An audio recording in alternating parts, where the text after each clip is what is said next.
आमची भूमिका नेहमीच ही आहे की आरक्षणाला आमचा पाठिंबा आहे. हा पाठिंबा देत असताना इतर लहान घटक आहेत त्यांनाही बरोबर घेण्याची भूमिका घेतली नाही. मराठा समाजाचा अध्यक्षाने मागताय त्याचं काही चुकीचं नाही. पण हे करत असताना मराठा समाजाचं एक वैशिष्ट्य होतं की हा समाज इतर जाती जमातीच्या लोकांना घेऊन जाणार आहे. त्यामुळे त्यांच्या अध्यक्षाचे मागणी योग्य, पण ती करत असताना इतरांचाही विचार हा करावा. मनोज जरांगे पाटील आणि हके असे दोघंही उपोषणाला बसले. ह्या सरकारने समाजामध्ये भरपूर तेढ लावली असं वाटतंय का? आणि मराठा समाजाबद्दल आपली भूमिका काय आपल्या पक्षाची? आणि आमची भूमिका नेहमीच ही आहे की आरक्षणाला आमचा पाठिंबा आहे. हा पाठिंबा देत असताना इतर लहान घटक आहेत त्यांनाही बरोबर घेण्याची भूमिका घेतली नाही. मराठा समाजाचा अध्यक्षाने मागताय त्याचं काही चुकीचं नाही. पण हे करत असताना मराठा समाजाचं एक वैशिष्ट्य होतं की हा समाज इतर जाती जमातीच्या लोकांना घेऊन जाणार आहे. अगदी शिवछत्रपतींच्या काळापासून जर विचार बघितला तर अष्टप्रकार जातीच्या लोकांना घेऊन रयतेचं राज्य प्रस्थापित करायचं हा आदर्श शिवछत्रपतींनी दिला. आणि ती भावना आज समाजाच्या सगळ्या घटकांच्या उद्या आहे. आणि त्यामुळे त्यांच्या अध्यक्षाची मागणी योग्य, पण ती करत असताना इतरांचाही विचार हा करावा अशा प्रकारची भूमिका काही नेत्यांनी मांडली. विशेषतः जरांगे स्वतः मांडली.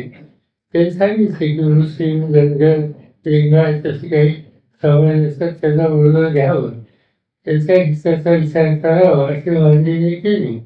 तर या सगळ्या गोष्टी आदर्शन घेऊन सगळ्या लहान घटकांना त्याच्यात घ्यावं असं आमचं आग्रह आहे. वक्फ विधेयकाविषयी आपली काय भूमिका आहे? वक्फ विधेयकाविषयी नाही, आता त्याचा आमच्या समोर त्याचा प्रस्ताव आला.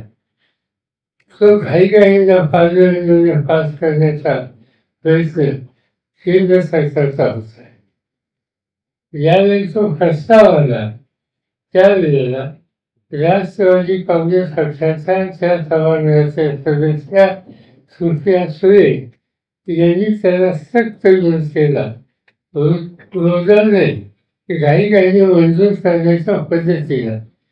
आणि त्या ठिकाणी मागणी केली की एका दिवसात सध्यामध्ये हा कायदा मंजूर करावा. या गोष्टी आमचा विरोध आहे.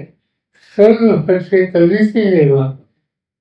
वक्फ विरोधाच्या संबंधी ज्या वर्गाचा संबंध येतो त्याची मतं घ्या आणि त्यानंतर कायदा प्रस्तावित करा. हा सुप्रिया सुळेंचा प्रस्ताव पार्लमेंटमध्ये मांडला गेला. आणि त्यामुळे आज तातडीने कायदा करण्याचा जो काही वेळेला प्रयत्न होता तो थांबला आणि आता ही कमिटीकडे गेली. सभा झाली. नगरमध्ये झालेल्या सभेमध्ये उद्धव ठाकरे आणि नाना पटोलेंनी महाविकास आघाडीचं सरकार आल्यावर दोन्ही पेन्शन योजना आम्ही अंमलात आणू असं सांगितलं. तर आपल्या पक्षाने भूमिका काय? असं आहे की प्रत्यक्ष कार्यक्रम आमच्या तिन्ही पक्षाचा जो आहे तो एकत्रित कार्यक्रम मांडला पाहिजे. जुन्या पेन्शनच्या संबंधीची मागणी ही सातत्यानं होते. मला स्वतःला त्या संबंधीचे अनेक शासकीय कर्मचाऱ्यांचे लोक भेटले. पुण्याच्या जवळ त्यांची कॉन्फरन्स झाली. त्या कॉन्फरन्सात त्यांनी मला विनंती केलं आणि त्यामध्ये हिंदी मागणी राजकारण असे भावना लोकांच्या मनामध्ये आहेत त्याची पूर्तता करावी. आणि त्या लोकांची अपेक्षित जी मागणी आहे त्याला सगळ्यांनी समर्थन द्यावं असा आग्रह आम्हाला लोकांचा त्याच्यात आहे. पण त्याचा निकाल आज आम्ही घेऊ शकत नाही. जेव्हा सरकार उद्या येईल त्यावेळी त्याची भरती करता येईल.